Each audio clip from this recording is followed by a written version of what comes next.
इच्छाधारी नागिन वैशाली गर्भवती थी। देश का जादूगर वैशाली को पकड़ने उसके पीछे पड़ा हुआ था। वैशाली को कुछ भी समझ नहीं आ रहा था कि वो क्या करे। उसके प्रसव का समय नजदीक आ रहा था। मेरे लिए अपने बच्चों को सुरक्षित रखना बहुत जरूरी है। इस राज्य की महारानी भी गर्भवती हैं।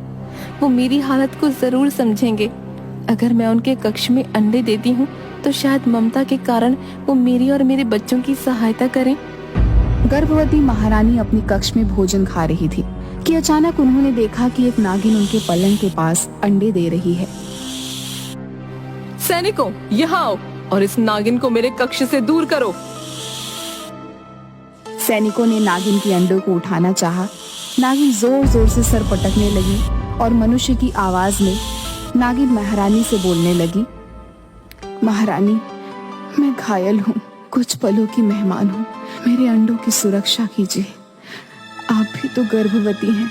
सैनिकों, इससे पहले कि ये मुझे और मेरे होने वाले बच्चे को नुकसान पहुंचाए, इसे और इसके अंडों को पूरी तरह से नष्ट कर दो।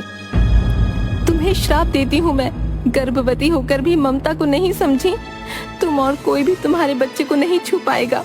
मेरा सारा जहर तुम्हारी संतान में होगा, जिसका कोई काट नहीं। जैसे ही सैनिकों ने अंडों को नुकसान पहुंचाया, अचानक ही उन्हें तेज प्रसव पीड़ा होने लगी। वे जोर जोर से चिल्लाने लगी, अरे दाई को बुलाओ, मर जाऊंगी, असहनीय पीड़ा हो रही है, मर जाऊंगी मैं, मुझे बचा लो, मैं मर जाऊंगी, बचूंगी नहीं। महारानी, धैर्य से काम ले, आप बेकार ही परेशान हो रही हैं। दाई माँ, विश्वास करें, इस बार की पीड़ा अलग है। मेरे पेट में भयानक दर्द हो रहा है। अभी महारानी चिल्ला ही रही थी कि पूरे देश में तेज हवाएं चलने लगी, बिजली कड़कने लगी और अचानक एक बड़ा सा अंडा महारानी के शरीर से बाहर निकल आया और महारानी बेहोश हो गई। अंडों को देखते ही बूढ़ी दाई चिल्लाई, हाय मेरे देवा, ये नागिन को मारने और उसके अंडे को नुकसान पहुंचाने का ही फल है। महारानी ने अंडा दिया। राम राम राम, घोर कलयुग, महारानी ने अंडे को जन्म दिया। हाय अम्मा, दाई माँ ये क्या कह रही हो? महारानी कोई मुर्गी है? ऐसा प्रसव मैंने कभी नहीं देखा। महाराज को सूचना दो। हमारा भाग्य, हम सब महाराज के बच्चे के बदले अब इस अंडे की देखभाल करेंगे। भला महाराज को कैसे बताएं कि महारानी ने अंडा जन्मा है? अरे दाई माँ, मेरा बच्चा नजर नहीं आ रहा है। दासियों ने एक सोने के पालने में रखा हुआ बड़ा सा अंडा महारानी को दिखाया।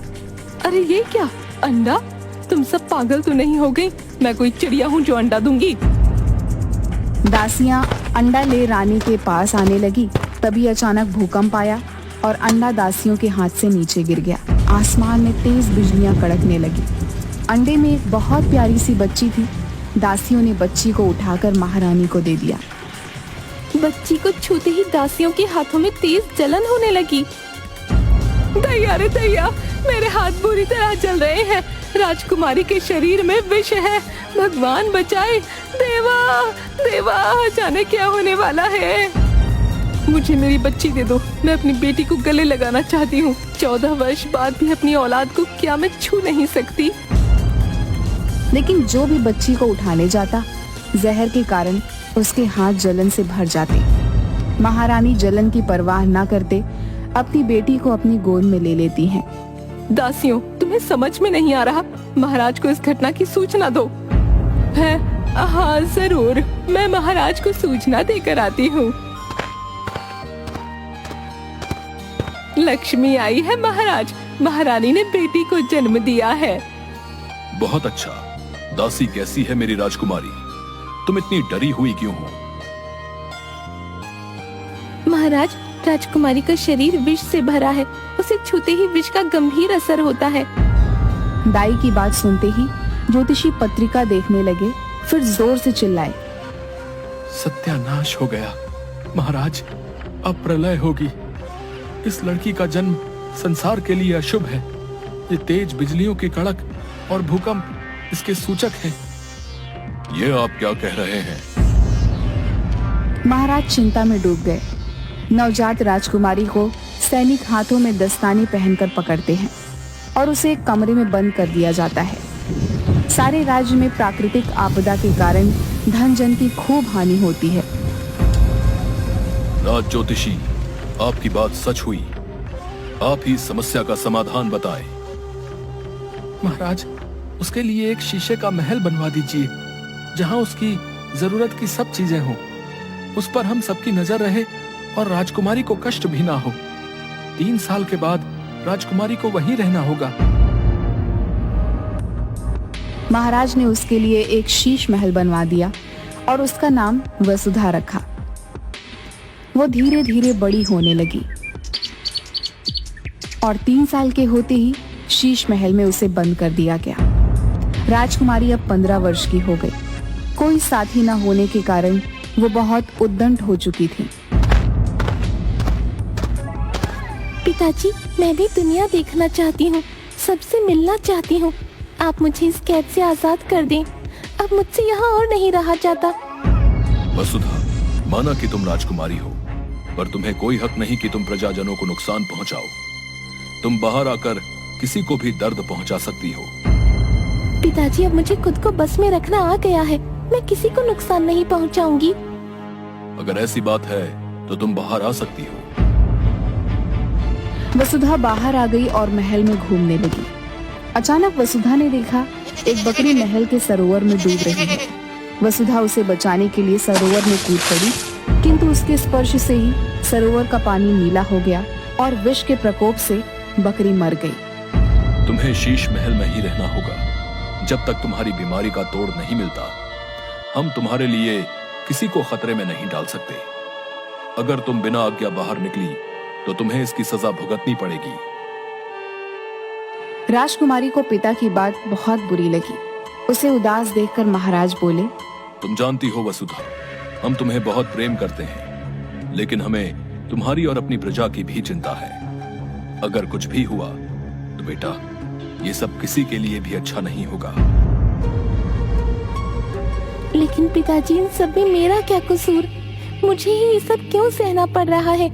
मैं जानती हूँ आप मुझे कोई प्रेम नहीं करते, क्योंकि आपको अभी मेरी कोई जरूरत नहीं है।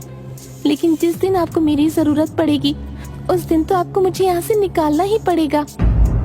महाराज के दोनों बड़े भाई राजकुमारी को देखने महल आए। चाचा, आप दोनों को देखकर बहुत खुशी हुई। मेरा दिल आपके गले लगने को कर रहा है। क्या आप मुझे अपने गले नहीं लगाएंगे? क्यों नहीं वसुधा, लेकिन महाराज ने हमें ऐसा करने से मना किया है। वसुधा सबके लिए खतरनाक हो सकती है, पर वो अपने चाचा को तकलीफ थोड़ी ही पहुंचाएगी। वसुधा के झूठे आंसू देख दोनों राजकुमार वसुधा को अपने गले से लगा लेते हैं और देखते ही देखते उनके शरीर नीले पड़ गए। वह मृत्यु को प्राप्त हो गए। सजा के डर से वसुधा बिना किसी को बताए रातों रात देश की सीमा से बाहर निकल गई। अब उसे काफी भूख लगने लगी थी। उसे एक घर दिखाई दिया। भैया, बहुत भूख लगी है, क्या मुझे भोजन मिल सकता है? आपको भोजन के बदले अपने सोने के कंगन दे सकती हूँ। राजकुमारी की बात सुनकर घर में रहने वाले गरीब किसान के परिवार ने घर में जो कुछ भी उपलब्ध था राजकुमारी के सामने रख दिया। तभी वहाँ से उस देश का जादूगर गुजरा। मुझे अपनी जादुई शक्तियों से आभास हो रहा है कि जहरीली नागिन वैशाली आसपास है, जो मेरी कैद से भाग गई थी। लेकिन ये क्या? वैशाली नागिन का जहर तो इस लड़की के शरीर में दिखाई पड़ रहा है। मुझे पता लगाना होगा इस राज का। राजकुमारी ने भोजन खाया और अपने कंगन देने के लिए उसके पास गई। जैसे ही उसने उस आदमी को छुआ, वह जोर जोर से चिल्लाने लगा। मेरा पूरा शरीर जल रहा है, यह क्या हो रहा है? मेरी सांसें रुक रही हैं और यह देखकर जादूगर ने अपने मंत्र शक्ति से भरा हुआ पानी राजकुमारी के ऊपर फेंका और देखते ही देखते राजकुमारी जादूगर की कैद में आ गई। जादूगर उसे लेकर अपने महल पहुंचा। मेरे सामने आ जाओ, मैंने तुम्हें पहचान लिया है वैशाली। मुझसे छुपने की कोई जरूरत नहीं। जादूगर, तू मेरे बीच में क्यों आ रहा है? महारानी ने मेरी ममता का अपमान किया है। मेरी प्रार्थना करने के बावजूद भी मेरी आंखों के सामने मेरे अंडों को तोड़ दिया। वो अपनी बेटी को भी कभी हृदय से नहीं लगा पाएगी। मैं राजकुमारी का शरीर कभी नहीं छोड़ूंगी। सबको मेरे अपमान का बदला भुगतना होगा। वैशाली, तू सारे मानव समाज से इस बात का बदला नहीं ले सकती। तू महारानी को क्षमा कर दे, या फिर मुझे बता तेरा क्रोध कैसे शांत होगा। मेरा क्रोध शांत करना चाहता है तो सुन, महारानी को जाकर ये सूचना दे कि महारानी को मुझसे मुकाबला करना होगा। कैसा मुकाबला? उसे एक परीक्षा देनी होगी। अगर वो जीती तभी उसकी बेटी को श्राप से मुक्ति मिलेगी। जादूगर राज्य पहुंचता है। महाराज दोनों राजकुमारों के शवों के पास उदास बैठे होते हैं। महाराज, आपके दुख का उपाय मेरे पास है। मैं राजकुमारी को ठीक करवा सकता हूँ, लेकिन उसके लिए महारानी को नागिन वैशाली की दी हुई चुनौतियों का सामना करना होगा। महाराज, यदि आपको यह शर्त मंजूर है तो मैं राजकुमारी को हमेशा के लिए इस मुसीबत से निकलवा सकता हूँ। मुझे मंजूर है। जादूगर महल में महारानी के साथ जाता है। तभी वहाँ वैशाली भी आ जाती है। महारानी, कल पूर्णिमा है। आपको पूरी रात भर नागरानी की तपस्या करनी होगी। अगर तुम्हारी तपस्या से नागरानी खुश हुई तो तुम उनसे वरदान के रूप में इस श्राप से मुक्ति पा सकती हो। लेकिन याद रखना, ये परीक्षा तुम्हारे लिए बहुत कठिन होने वाली है। नागरानी कभी भी किसी को यूं ही दर्शन नहीं देती। उनके दर्शन के लिए कई वर्षों तक तपस्या करनी पड़ती है। ये 3 दिन की तपस्या तुम्हारे जीवन की सबसे कठिन दिन होने वाले हैं।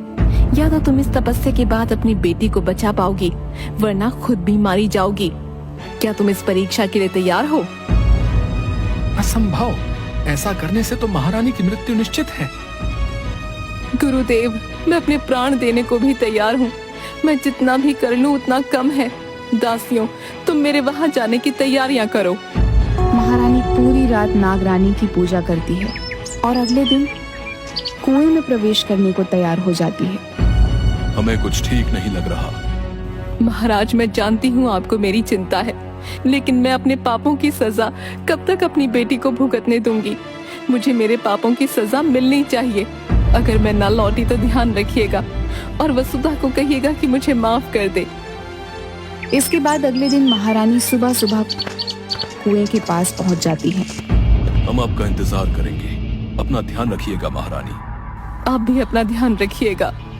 इसके बाद महारानी कुएं के अंदर जाने लगती है। वैशाली ने बताया था कि यहीं से नागलोक का रास्ता जाता है। थोड़ा और नीचे जाके देखती हूँ। लगता है पानी के अंदर वहाँ पहुँचने का जरूर कोई रास्ता है। इसके बाद महारानी कुएं के अंदर जाकर वहाँ पर एक सर्प की मूर्ति को देखती है और उसके पास तैरते हुए जाने लगती है। यहाँ तो बस ये मूर्तियाँ हैं। समझ नहीं आ रहा आगे जाने का रास्ता कहाँ से ढूंढूं। ये क्या, ऐसा क्यों लग रहा है जैसे कि ये कोई रास्ता है। इसके बाद जैसे ही महारानी उस मूर्ति को छूती हैं और वो गायब होकर नागलोक पे पहुंच जाती हैं। यहाँ इतना अंधेरा क्यों है? तभी वहाँ एक रोशनी आती है और महारानी उस रोशनी का पीछा करने लगती हैं। इस रोशनी के पीछे जाकर देखती हूँ, क्या पता ये रास्ता नागलोक की तरफ जाता हो। इसके बाद महारानी उस रोशनी के पीछे जाने लगती हैं। तभी वो रोशनी के अंदर जाती हैं और नागलोक के अंदर पहुंच जाती हैं। लगता है यही है नागलोक। हे प्रभु, कृपा करिएगा कि मैं जिस काम के लिए आई हूँ उस काम में मुझे सफलता मिले। ये कैसी अद्भुत जगह है। ये रास्ता कैसे अपने आप बन रहा है। प्रभु मेरी मदद करिएगा। पता नहीं यहाँ और क्या क्या होने वाला है। इसके बाद महारानी उस छोटे से द्वीप पे जाने लगती हैं और वहां जाकर तपस्या करने लगती हैं। धीरे धीरे सारे सर्प महारानी की तरफ आने लगते हैं और महारानी के शरीर में लिपट जाते हैं और महारानी को डसने भी लगते हैं और अपनी जहरीली सांसें महारानी की तरफ फैलाने लगते हैं। लेकिन फिर भी महारानी हार नहीं मानती। जहरीले विष के प्रभाव से महारानी बहुत ज्यादा बीमार होने लगती हैं। धीरे धीरे महारानी को सांस लेने में दिक्कत होने लगती है और वहीं उनकी मृत्यु हो जाती है। तभी उनकी आत्मा उनका शरीर छोड़ देता है। तभी वहां नागरानी आ जाती हैं। आखिर तुम भी ये परीक्षा पार नहीं कर पाई। यही तुम्हारे कर्मों की सजा है। जैसा करोगे वैसा पाओगे। अब तो तुम समझ गई होंगी कि गलत करने का अंजाम क्या होता है। हाँ नागरानी, मुझे मेरे कर्मों का दंड तो मिलना ही था। क्या फर्क पड़ता है कि आज मिले या कल। सही कहा है किसी ने, मृत्यु सबकी आंखें खोल देती है। अब कुछ ही देर में यमदूत आते ही होंगे तुम्हें लेने। इसके बाद नागरानी वहां से चली जाती हैं। मुझे माफ कर देना वसुधा, तेरी जिंदगी में दुखों के अलावा मैं तुझे कुछ न दे पाई। हो सके तो मुझे माफ कर देना बेटा। काश भगवान मेरी जिंदगी के बदले तुम्हें जीवन दे दे। तभी वहां नागरानी आ जाती हैं। उठो पुत्री। आप? हाँ, आखिरकार तुम ममता का सही मतलब सीख ही गई हो। मुझे खुशी हुई ये जानकर कि हर चीज की एक कीमत होती है पुत्री। अब चुनाव तुम्हारा है, किसकी जिंदगी बचाना चाहती हो, अपनी या अपनी बेटी की? नागरानी, आज तक मैंने उसे सिर्फ दुखों के अलावा कुछ नहीं दिया। आज अगर अपनी जिंदगी का मोह रखूंगी तो जी न पाऊंगी कभी। मेरी बेटी को एक खुशियों भरी जिंदगी का वरदान दे दो माँ, ताकि उसने जितना सहा है उसकी भरपाई हो सके। मैं जहाँ भी रहूंगी खुश रहूंगी। ठीक है, तुम्हारी बेटी को सदैव खुशियों से भरी जिंदगी का मैं वरदान देती हूँ। तुम आखिरी बार अपनी बेटी से मिल सकती हो, लेकिन वो तुम्हें देख नहीं पाएगी। रानी माँ, एक विनती है आपसे। बोलो वैशाली। आपने ही कहा था ना, जिंदगी के बदले जिंदगी। महारानी की जिंदगी के बदले मेरी जिंदगी ले लीजिए। अपनी संतानों को खोकर वैसे भी जिंदगी जीने का कोई उद्देश्य समझ नहीं आता। खुद तो अपनी संतान का सुख न पा सकी, कम से कम किसी को वो सुख देकर दिल का एक बोझ तो कम कर ही सकती हूँ। तुम सच में महान हो वैशाली, मैं तुमसे बहुत प्रसन्न हूँ। जाओ और अपनी नई जिंदगी शुरू करो। तुम जल्द ही माँ बनोगी और वो बनेगी हमारे साम्राज्य की नई नागरानी। ये मेरा वरदान है तुम्हारी बेटी के लिए। और महारानी, तुम भी जाओ और अपने परिवार वालों के साथ एक नई जिंदगी शुरू करो। इसके बाद नागरानी वहां से चली जाती हैं। मुझे माफ कर देना वैशाली, मैं तुम्हारे सामने जितनी माफी मांग लूं उतनी कम है। हो सके तो मुझे माफ कर देना। आज से लेकर तुम्हारे प्रसव तक तुम हमारी जिम्मेदारी हो। तुम हमारे ही राजमहल में रहोगी। तुम्हारी देखभाल करके अपने पापों को कुछ कम करना चाहूंगी, मना मत करना। ठीक है, मुझे खुशी है कि तुम्हें अपनी गलती का पछतावा है। इसके बाद महारानी अपने राजमहल पहुंच जाती हैं और वहां वसुधा भी ठीक हो चुकी थी। इसके बाद सब वहां खुशी खुशी से रहने लगते हैं।